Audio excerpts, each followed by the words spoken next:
नमस्कार, आप live cities देख रहे हैं। मैं हूं गरिमा भारती और मेरे साथ सीनियर जर्नलिस्ट ज्ञानेश्वर मौजूद हैं। बिहार की बात के इस एपिसोड में हम एक खास मसले पर चर्चा करने जा रहे हैं जो बिहार के संदर्भ में काफी गंभीर है और आने वाले भविष्य में ये बड़ी चिंता का विषय बन सकता है। आप मुझे ऐसे ही बता रहे थे कि शादी विवाह में इन दिनों आप जा रहे हैं और ज्यादा बात चल रही है इधर उधर शादी विवाह को लेकर। तो एक गंभीर मसला जो बिहार में पैदा हो रहा है कि बिहार की लड़कियां बिहार में ही नहीं रहना चाहती, चाहे लड़का आईएएस मिल जाए या फिर आईपीएस मिल जाए, अगर उनकी पोस्टिंग बिहार में है तो वे बिहार में नहीं रहना चाह रही। ये कौन सा मसला है? ऐसे भी आप कहते रहते हैं कि बिहार बुद्धों का प्रदेश बनता जा रहा है। लड़कों को तो छोड़ दीजिए, अब लड़कियां नहीं रहना चाह रही। देखिए गरिमा जी, मैं लड़कियां नहीं कहूंगा, मैं बिहार की बेटियां कहूंगा। जी। देखिए, आपने सही कहा कि शादी विवाह का सीजन चल रहा है और जब सोशल कनेक्शंस होते हैं तो आपको शादी विवाह में शरीक होना होता है। तो मैं कई शादी विवाह में लगातार शरीक हो रहा हूं और यह बिल्कुल आपने सही कहा कि बिहार की बेटियां, जिन्हें आप बिहार की लड़कियां कह रहे थे, जी। वो बिहार में नहीं रहना चाहती। लेकिन क्या मन से या मजबूरी से, ये बड़ा सवाल है। और यह बिहार के लिए भी यक्ष प्रश्न है। हम इसे सामाजिक ग्रंथि भी नहीं कह सकते, ठीक है ना। यह समय की मांग कह सकते हैं। आपने जैसा कहा आईएएस, देखिए हम आईएएस वाले मुद्दे पर बाद में आते हैं, लेकिन हम एक जी। छोटे से उदाहरण से शुरू करते हैं। आपसे ही सवाल पूछते हैं। आप कटिहार की रहने वाली हैं, जी। आपने पटना में काम करना शुरू किया। बिहार के शहरों की स्थिति को आप जानती हैं। बिहार के शहरों में जॉब के ऑप्शंस क्या हैं, यह भी आप जानती हैं। बिहार के शहर कितने डेवलप हुए हैं। देखिए, शोरूम खुल जाना शहर के विकास का पैमाना नहीं है, बिल्कुल। क्योंकि जॉब ओरिएंटेशन जॉब ओरिएंटेशन सिर्फ सेल्समैन बनना और सेल्स गर्ल बन जाना नहीं होता है। हाँ? कितने बैंक खुल जाएंगे यदि आप बैंकों की बात भी कर लेंगी तो आप कटिहार की रहने वाली हैं, आप बताइए, आपकी भी शादी होनी है। अब देखिए, वो जमाना चला गया कि माता पिताजी ने किसी को कहीं भी खूंटा में बांध दिया। अब लड़कियों की रजामंदी की भी जरूरत होती। गरिमा भारती की शादी भी गरिमा भारती के पिताजी गरिमा भारती की मर्जी के बिना नहीं कर पाएंगे। मतलब लड़के के बारे में जानेंगे, एक दूसरे को लोग देख रहे हैं। तो जी। गरिमा भारती की शादी एक ऐसे परिवार में गरिमा भारती के पिताजी तय कर दें जो अरवल में रहता हो, जो नवादा में रहता हो, तो क्या आप जाना चाहेंगे वहां?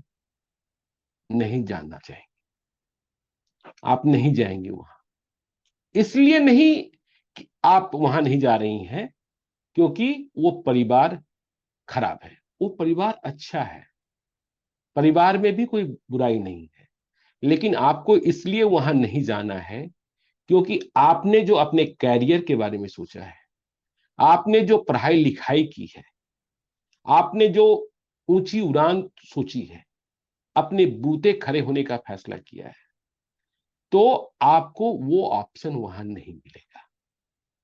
वहां जॉब की गारंटी नहीं है वहां। और हाँ जी, बिल्कुल, आप कह रही थी। जॉब की आप कुछ कर। गारंटी तो जी, जॉब की गारंटी तो मतलब मेरे तक सीमित रहने वाली बात है, लेकिन जैसी स्थिति हम लगातार देखते रहते हैं, मुझे लगता है कि बीमार पड़ जाऊं तो अस्पताल कहाँ है? भविष्य में मेरे बच्चे हो तो कौन से स्कूल में पढ़ेंगे? ये भी बड़ा सवाल रहेगा अगर मैं इन जगहों पर शादी करने से या फिर वहां सेटल होने से मना कर दूं। देखिए, अब उसी मुद्दे पर हम आ रहे हैं। जो जी। मैं शादियों के सीजन में शामिल हो रहा हूं, बच्चों के बारे में हम जानते हैं, बच्चियों के बारे में जानते हैं जिनके यहाँ शादी में जा रहे हैं। हम्म। आपने पिछले 20 वर्षों में देखा होगा या 15 वर्षों में और भी करीब से देखा होगा कि कई फील्ड में लड़के गए, लड़कियां गई। इंजीनियर बने। अब इंजीनियर बनने को कहाँ गए वो? जिनके घर में मुस्कान है, जिनके घर में हंसी है, जिनके घर में किसी भी प्रकार की संपन्नता है। तो उनके बच्चे 12वीं के बाद पढ़ने को चले गए, चाहे इंजीनियरिंग की पढ़ाई हो, चाहे मैनेजमेंट की पढ़ाई हो, चाहे डॉक्टर की पढ़ाई हो। वो चले गए बेंगलोर, वो चले गए दिल्ली, वो चले गए पुणे, या चले गए हैदराबाद, या चले गए चेन्नई। अब जब उन्होंने पढ़ाई वहां पूरी कर ली तो जॉब भी उन्हें वहीं मिली। बिहार में जॉब की कोई संभावना नहीं थी, जॉब की कोई अपॉर्चुनिटीज नहीं थी। तो जॉब वे वही करने लगे। और केवल लड़के ही नहीं पढ़ने गए, लड़कियां भी पढ़ने गई, जिनके घर में संपन्नता आ गई थी। बेटियों को पढ़ाने पर आजकल ध्यान है। तो ऐसी स्थिति में हुआ ये कि अब लड़के और लड़कियां जब दोनों ने पढ़ाई कर ली, तो ये कैसे संभव हो जाए कि वो बिना जॉब के बिहार आ जाए? क्या पढ़ाई इसलिए की गई? क्या इतना सब कुछ इसलिए किया गया? तो वो बिहार लौट नहीं रहे हैं। तो बिहार लौट नहीं रहे हैं, तो देखिए अब शादियों में जो संपन्नता है जहां घर में, उन्हें अपनी बेटी के लिए, ठीक है ससुराल बिहार में हो, कोई दिक्कत नहीं है, लेकिन दामाद जो हो वो बिहार में नहीं रहता। तो ये चैलेंज है कि दामाद बाहर रहता हो। तो अब दामाद कहां बाहर रह रहा है? दामाद भाई अब पुणे में रह रहा है, दिल्ली में रह रहा है, बेंगलोर में रह रहा है, हैदराबाद में रह रहा है, चेन्नई में रह रहा है, देहरादून में रह रहा है, बिहार में। अब बिहार में क्यों नहीं रह रहा है? तो इसकी भी आप जानते हैं कि जॉब अपॉर्चुनिटीज है ही नहीं। जो उन्होंने पढ़ाई की है उस लायक उन्हें यहां नौकरी नहीं है। तो ऐसी सूरत में देखिए, बेटे और अब साथ में बेटियां, दोनों बिहार जो स्किल्ड है, जो पढ़े लिखे हैं, जो टैलेंटेड है, उसे बिहार खोता जा रहा है। बेटियां भी जो पढ़ गई, वो बिहार में शादी करने को वैसे परिवार में तैयार नहीं है जहां बिहार के शहरों में ही आकर रहना पड़े। पटना में तो कुछ हद तक संभव भी हो जाता है। लेकिन आप देखिए, यदि हम देश के दूसरे प्रदेशों की बात करते हैं, तो वहां राजधानी के अलावा भी कई शहर डेवलप हुए। हम अपने झारखंड की ही बात कर लें। झारखंड में आप बोकारो देख लीजिए, जमशेदपुर देख लीजिए, धनबाद देख लीजिए, ठीक है ना? लेकिन अपने यहां तो आपने बात करी, देखिए अभी पढ़ाई लिखाई और इसकी बात करी कि ये एक चैलेंज, जो आपने आईएएस और आईपीएस की बात करी। मैं एक ऐसे परिवार को जान रहा हूं जो अपनी बेटी के लिए दुल्हा तलाश रहे हैं, मतलब दामाद तलाश रहे हैं, संपन्न है, बहुत संपन्न है। उन्होंने 2 जगह बातचीत शुरू की। जब सिविल सर्विसेज के नतीजे आए, बेटी पढ़ी लिखी है, बेंगलोर में पढ़ी है। पहला जो तलाशा गया, जहां बात आगे बढ़ी भी, दहेज कितना, यह कोई मायने नहीं रखता है, कुछ भी दे सकते हैं।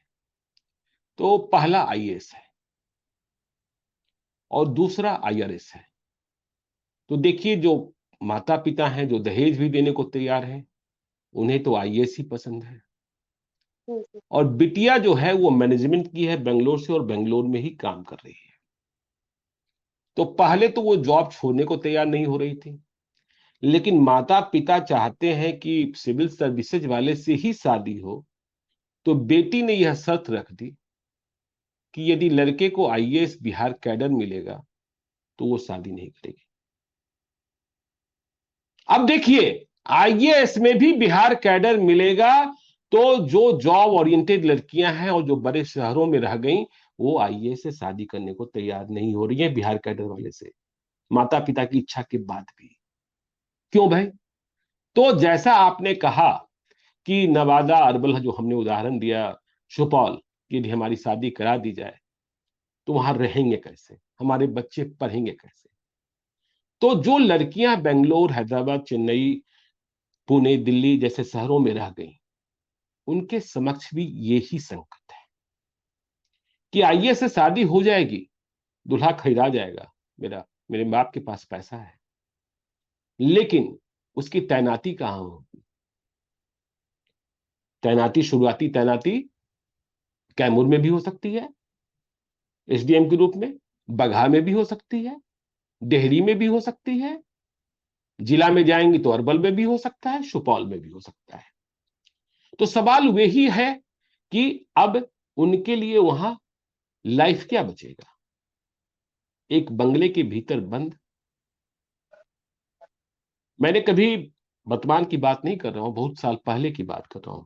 बिहार के एक बहुत ही महत्वपूर्ण जिले, पटना के बाद वह जिला दूसरा और तीसरा हो सकता है, उनके डीएम साहब से बात करी, वो बताते थे कि रोज पत्नी से झंझट होता है। मैंने पूछा क्यों? तो पत्नी उनकी दिल्ली की रहने वाली थी, उन्होंने दिल्ली को देखा था, मतलब बड़े शहर की रहने वाली थी, बड़े शहर में रह गई थी, बिहार कनेक्शन भी था। तो पत्नी कहती थी कि रात में खाना खाने कहीं चलेंगे, कहाँ जाए। तो आप आईएएस जरूर हो गए, लेकिन एक बंद कमरे में सिमट गए, एक बंद बंगले में सिमट गए। तो आपको भी थोड़ी आजादी चाहिए, है? तो ये आजादी ही जो है, मतलब आपने सब कुछ किया तो थोड़ी स्वच्छंदता तो चाहिए ना। सुपौल में किस रेस्तरा में खाना खाने जाएंगे? सुपौल में नाइट वॉक के लिए कहाँ जाएंगे? लॉन्ग ड्राइव के लिए कहाँ जाएंगे? तो ये तो बड़ी बड़ी वाली बात हुई। और आपने देखा कि जब दूल्हे खरीद लिए जाते हैं पैसे से, महंगे दूल्हे, तो जाहिर तौर पर लड़कियां बहुत संपन्न परिवारों की होती है, और जो आईएएस साहब होते हैं, जो कलेक्टर साहब होते हैं, वो निर्धन परिवार से आते हैं, वो अपने टैलेंट के बूते आईएएस बन जाते हैं। हम्म। परिणाम क्या होता है? बक्सर के डीएम मुकेश पांडे, याद है ना, सुसाइड कर लिया था। हाँ? तो वहां जो मेंटल लेंथ है वो नहीं बैठता है। तो बिहार की बेटियां, और ये बहुत गंभीर सवाल है, इस पर पता नहीं। देखिए, मैं अभी पिछले दिनों उद्योगपति हैं, व्यवसायी हैं, राज्यसभा के एमपी हैं एडी सिंह, मैं उनसे जिक्र कर रहा था, जो आप बुद्धों के प्रदेश की बात करी। तो एडी सिंह पार्लियामेंट में मिनिस्ट्री ऑफ हेल्थ की पार्लियामेंट्री कमेटी में मेंबर है। तो पिछले दिनों उस कमेटी की मीटिंग हो रही होगी, और उस कमेटी की मीटिंग के दौरान पटना के एम्स का मसला उठा कि बहुत सारे अच्छे डॉक्टर्स पटना एम्स क्यों नहीं जाना चाहते, रिसर्च क्यों नहीं हो रहा है। तो एम्स के डायरेक्टर ने, जो दिल्ली एम्स के डायरेक्टर है, उन्होंने कहा, ये देखिए समस्या ये है कि एम्स तो बन गया, लेकिन उसके इर्द गिर्द इंफ्रास्ट्रक्चर तैयार नहीं। तो डॉक्टरों को लगता है कि हम वहां जाएंगे तो मेरा जो कैरियर है वो ब्लॉक हो जाएगा, हम रिसर्च नहीं कर पाएंगे, जब हमारी शादी होगी, हमारे बच्चे होंगे, तो वे पढ़ेंगे कहाँ। तो हम तो बन गए कि हम अपने बच्चों के बारे में नहीं सोचे। तो देखिए, ये हमारे नीति नियामकों को सोचना है। बेटी भी गए, बेटियां भी गए, बेटे लौट नहीं रहे हैं जो 12वीं के बाद जा रहे हैं यहां से, और अब बेटियां शादी कर, एक और उदाहरण आपको बता दें, एक अच्छा परिवार है, अच्छा व्यवसाय है, उन्होंने अपने बेटे को पढ़ाकर अपने व्यवसाय में लाया है। वे एक ऐसे बहू की तलाश कर रहे थे जो व्यवसाय में बेटे के साथ हाथ बटाए। तो जाहिर तौर पर ऐसे परिवार को किसी पढ़े लिखे, मतलब वधू की जरूरत थी। उन्होंने दिल्ली, बेंगलोर, हैदराबाद में जो लड़कियां पढ़ी लिखी होंगी, जानकार होंगी, उनसे संपर्क किया होगा। अब देखिए, संपर्क भी करना पड़ता है, ऐसा नहीं कि केवल लड़के ही तलाशे जाते हैं, लड़कियां भी तलाशे जाने का समय आ गया है। जी। तो मैक्सिमम जो लड़कियां पढ़ी लिखी, उन्होंने नौकरियां प्राप्त कर ली मल्टीनेशनल कंपनी में, या और किसी कंपनी में, आईटी सेक्टर में। तो आप बिहार के लड़के लड़कियां देखेंगे कि मतलब संख्या क्या है, आप सोच ही नहीं सकते हैं। तो जहां वो शादी करना चाहते थे, वो लड़की ही आकर उनके साथ, क्योंकि कारोबार बिहार में है, लड़की जी। तैयार नहीं हुई, लड़की तैयार नहीं हुई। परिणाम ये हुआ कि उन्हें शादी वहां करनी पड़ी जहां वो शादी के बारे में सोचे नहीं थे, और आखिरकार उन्हें एक वैसी लड़की मिल रही है जो घर में खाना बना सकती है, झाड़ू पोछा कर सकती है, बिजनेस में हाथ नहीं बता सकती है। मतलब कि हाउस वाइफ। हाँ, हाउस वाइफ, ठीक है ना। तो ये इतना बड़ा सवाल है, क्योंकि हम ये मान लेते हैं विकास का पैमाना, कि देखिए, बार बार मैं कहता हूं कि बिजली, पानी, सड़क, बसपा जिसे हम कहते हैं, बीएसपी, उससे आगे सोचने की जरूरत है कि भाई हमारे लड़के जाकर देश के दूसरे संस्थानों में, आप हमें बता दीजिए कि आईआईटी, हर बार रिजल्ट होता है ना, जी। तो हम और आप बिहार का झंडा लहराया, बिहार का परचम लहराया, इस यशोगाथा को सुनाते हैं। जब सिविल सर्विसेज के नतीजे आते हैं, जब नीट के रिजल्ट आते हैं, लेकिन आपने ये कभी सुना क्या कि सिविल सर्विसेज में सफलता लहराने वाले छात्र छात्राओं के अलावा, ये आईआईटी और एनआईटी, एनआईटी की बात भी हम कर रहे हैं, नीट की भी जो बात कर रहे हैं, जो टॉपर्स है, वे बिहार लौटे नहीं लौटे। तो ऐसी सफलता से आखिरकार हमें फायदा क्या मिल रहा है?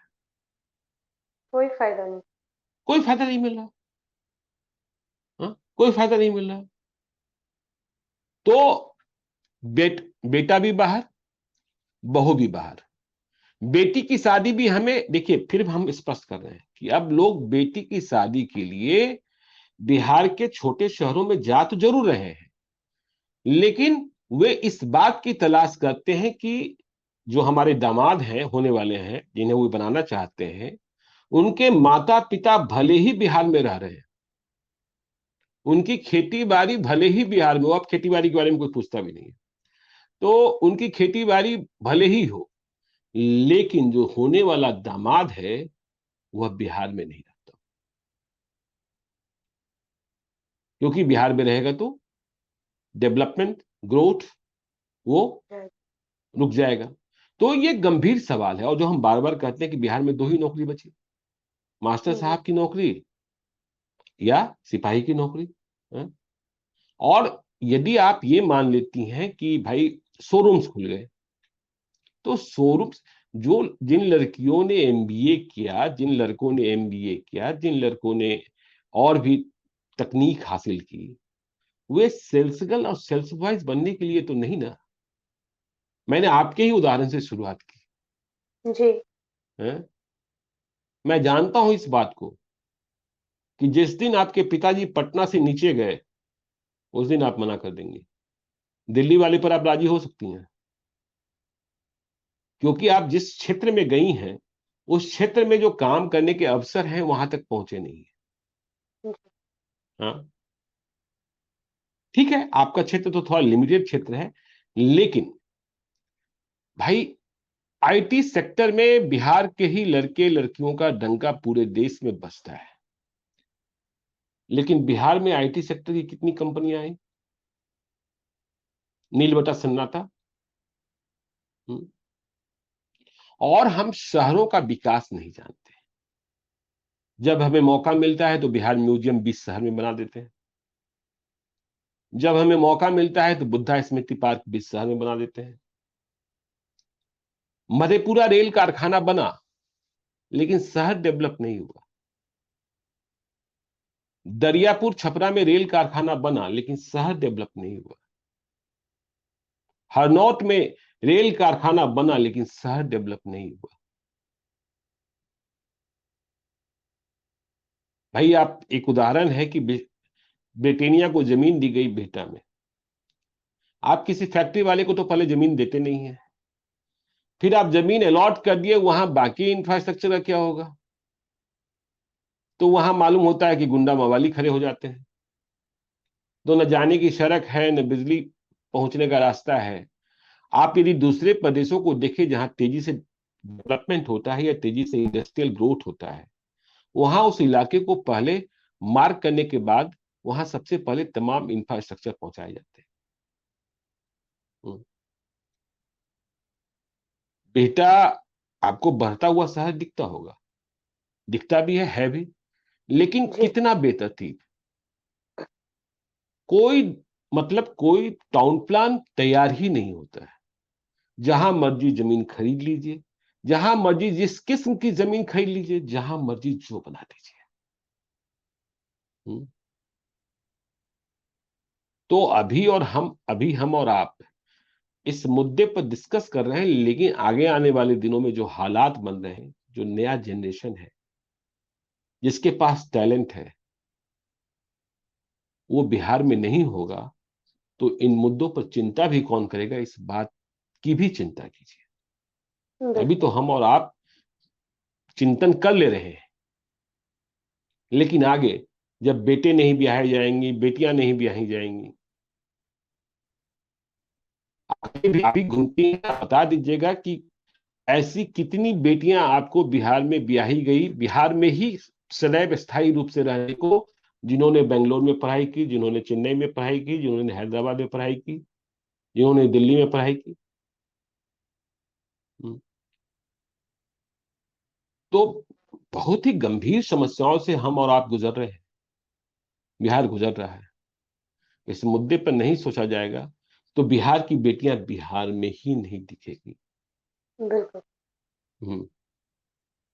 और कहा जाता है कि ये बहुत पुराना सिद्धांत है कि माँ यदि परिवार में शिक्षित हो, माँ यदि परिवार में संस्कार युक्त हो, माँ यदि परिवार में रोजगार उन्मुख हो, तो आगे आने वाला जो पीढ़ी है, आगे आने वाली पीढ़ी है, वो ज्यादा बेहतर होती है।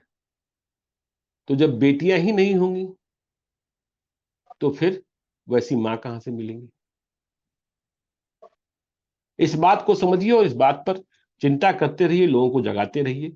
यह मेरी अपील है। बिल्कुल, मसला गंभीर है और जहां तक हम बार बार सुनते हैं सरकार की तरफ से या फिर राज्य सरकार की तरफ से कि बेटियों को पढ़ाया जाएगा, बढ़ाया जाएगा, लेकिन पढ़ा तो दिया जाता है जैसे तैसे, बढ़ाने के रास्ते यहाँ पर दिखाई नहीं दे रहे हैं। और अगर लड़कियां बढ़ भी रही है तो वो दूसरे शहरों को सींच रही है अपने टैलेंट के साथ में। हमारे राज्य को क्या मिल रहा है, ये एक बहुत बड़ा मसला है। और अगर इसी तरह से चीजें होती रही तो जैसा आप बार बार कहते हैं कि बुद्धों का प्रदेश, शायद वो भी ना बचे बिहार में। वो भी एक समय के बाद चाहेंगे कि हम यहाँ क्यों रहे जब हमारे बेटे बेटी यहाँ नहीं रह रहे हैं। तो ये बिल्कुल गंभीर मसला है और इस पर ध्यान देने की सरकार को भी जरूरत है, आम लोगों को भी जरूरत है कि कैसे इन सभी समस्याओं का समाधान निकल सकता है। लाइव सिटीज के साथ आप बने रहे, हमारे चैनल को सब्सक्राइब करें। ये वीडियो फेसबुक पर देख रहे हैं तो पेज को लाइक करें, साथ ही साथ हमें ट्विटर पर जरूर फॉलो करें। धन्यवाद। धन्यवाद।